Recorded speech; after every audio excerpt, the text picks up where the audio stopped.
Hey guys, welcome to today's video. I want to talk to you a little bit about my story and how I got into the industry. Take a look at this clip. Now, on my end, how did I get into this is really my story. I have, as you can see, I have a beautiful wife. I totally outdid myself. She's an angel. And I have these three little wonderful kids that keep me moving and having a strong purpose. And my wife has been huge and supportive in my life. And historically speaking, I had nothing to do with real estate, construction, had no bearing to even be in this space. Dad was a teacher, or my dad was a janitor. My mom was a teacher.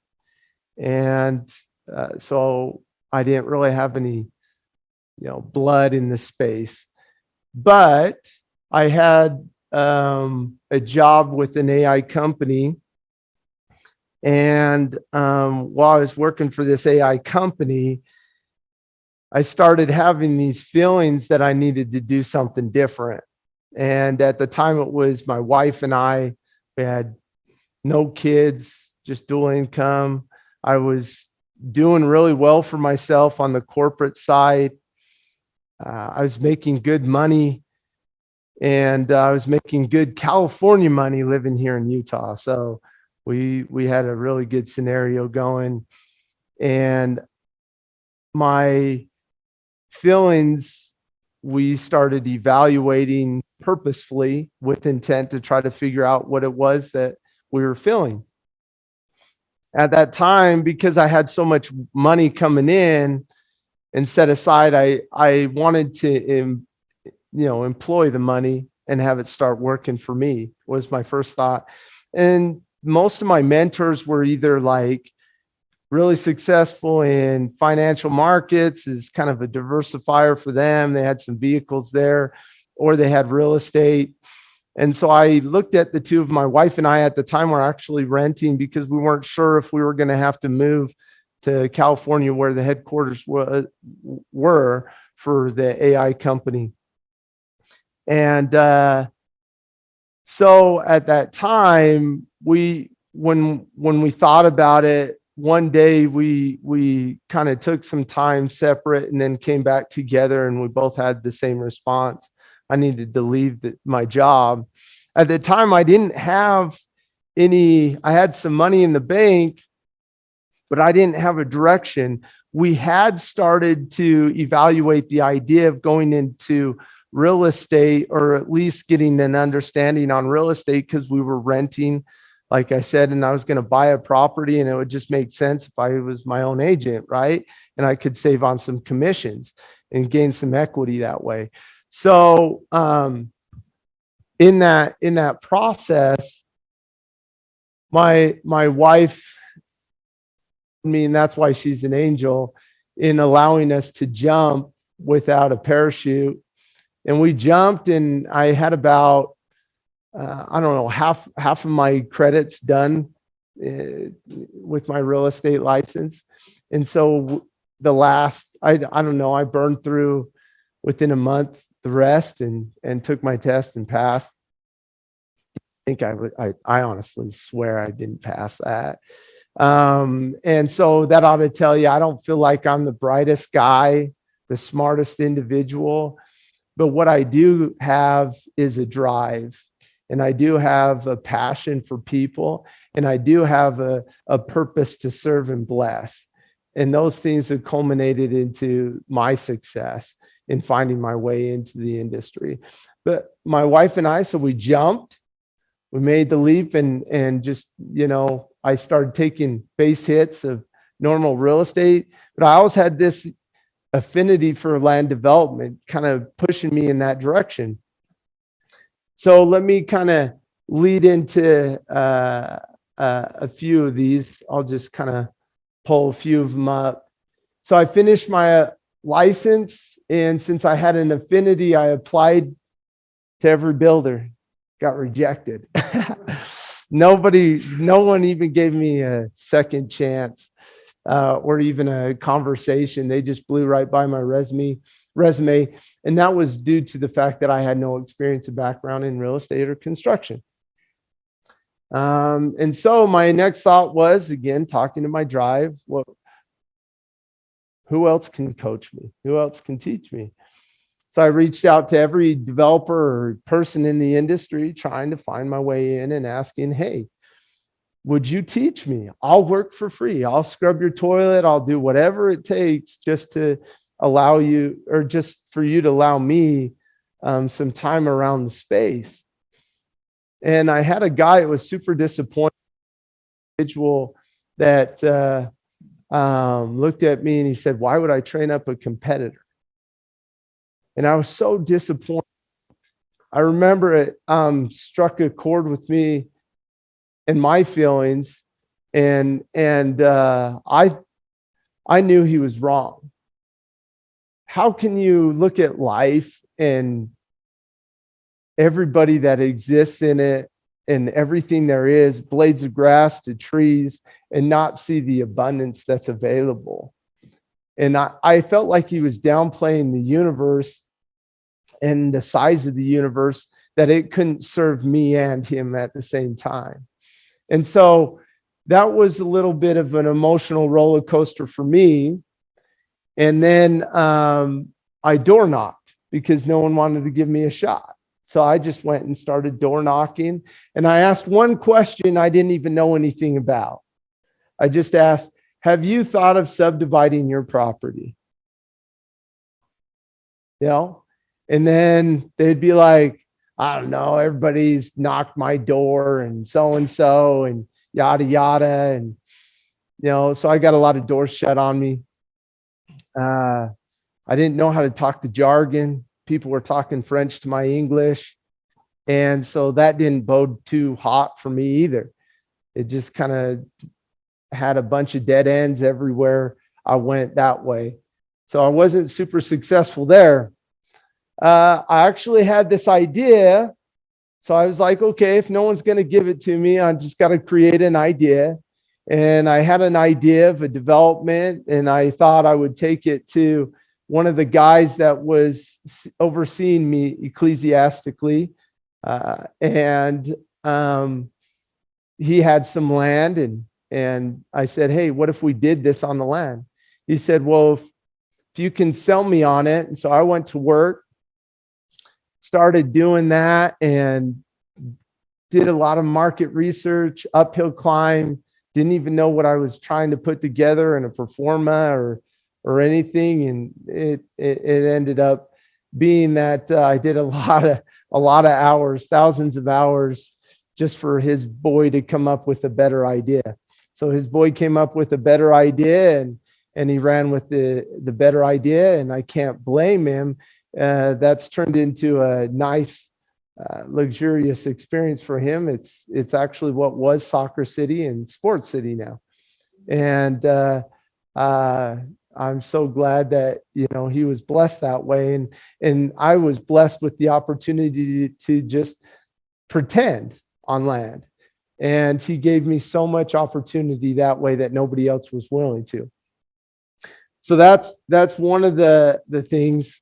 So no one gave me a chance, had no money, and people actually went around me. So another thing that I did is when I talked to one of these or multiple of these builders and stuff or developers, and I said, hey, how can I get in? One guy said, well, I'm selling these out to the, consumer.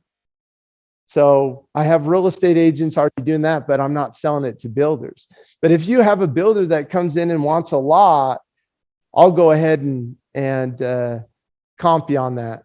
So he said there was money set aside for that. I said, okay, cool. So I said, all right, what's my next go? And he said, well, there's associations like that have a list of, different builders and stuff. And so I got with my mom and we went to the associations, and I didn't have any money.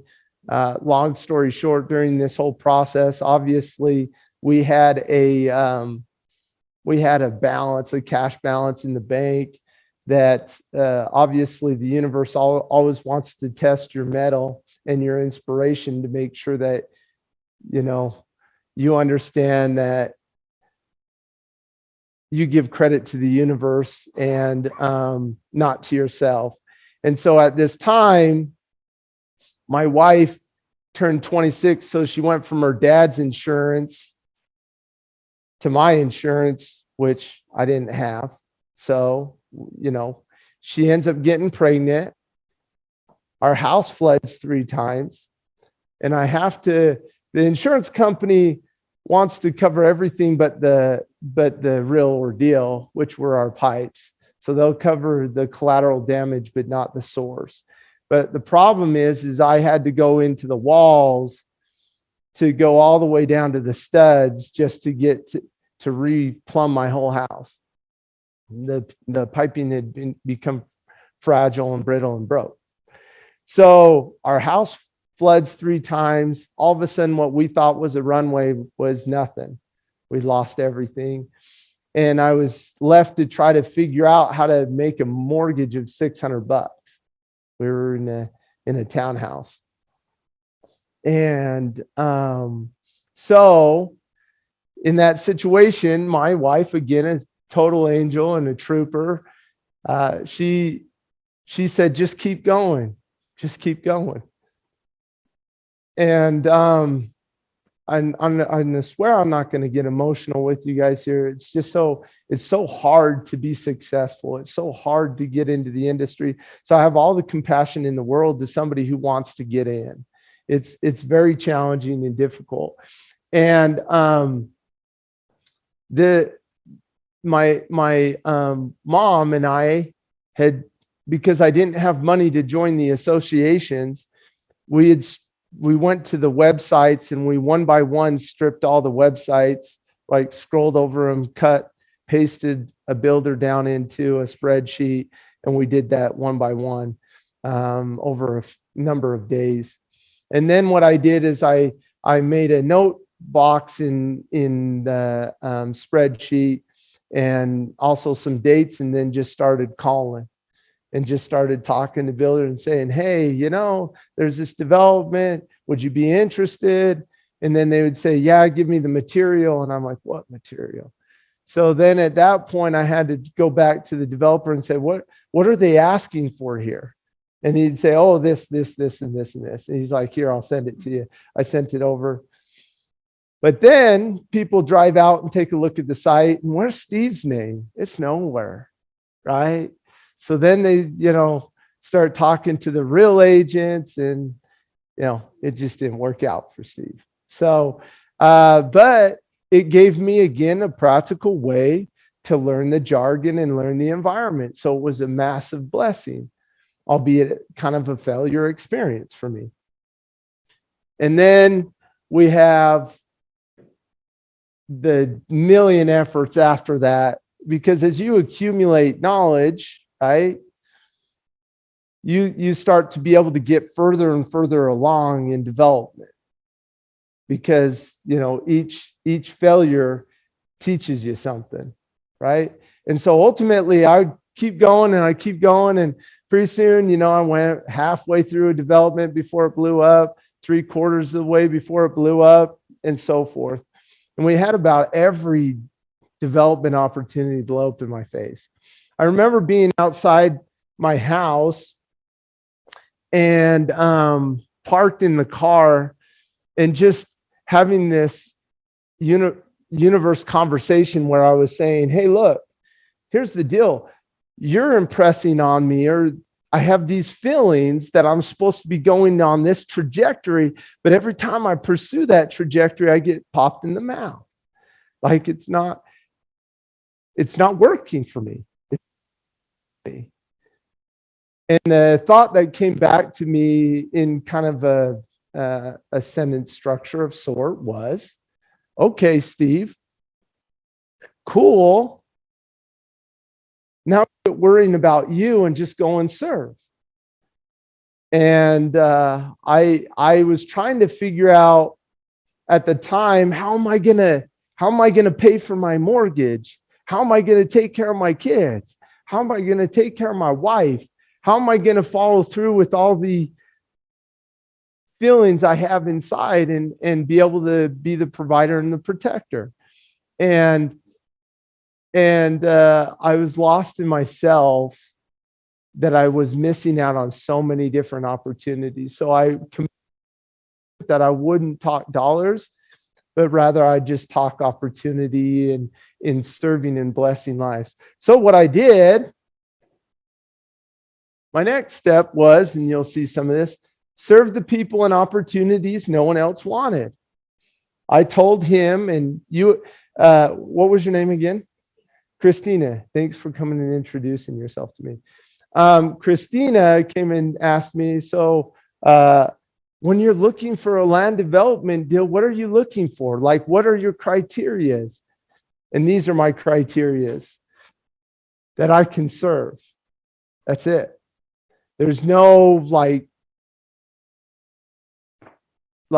performa, there's no nothing. It's just I've learned in this process, and maybe it was because it was so hard for me to get in, that the universe always plays a methodical situation where somebody needs something from me. And if I give them that thing, I've in return brought value to my life as well as theirs. And so on my side, that's what I started to do. And I just started taking on all the hardest development opportunities there is. And the stuff that, I had a guy, Dave, he was like, man, Steve, you're going to make it just because he's like, you're so stupid, you'll make it. You know what I mean? You know what I mean? I mean, there's moments in life you just have to live in that category, right? And he's like, you're stupid enough, you'll make it. And that was the deal. Is I just started working on the hardest deals. Guess what those hardest deals turn out to be, though? They turn out to be awesome. Yeah, just ones that just make so many loyalty, dollars, as well as they make financial sense at some point, okay, through inspiration. And so I chalk all this up for the price of education, and all I did was look for a sandbox to play in. Okay, so that's kind of my story and how I got into the industry. So if you're sitting at home and thinking, this is hope, and I'll never be able to get in, well, I can commit to you, it's possible. And I understand that it's a good old boy network. I understand that it's high risk. I understand that it's high dollars. I understand that.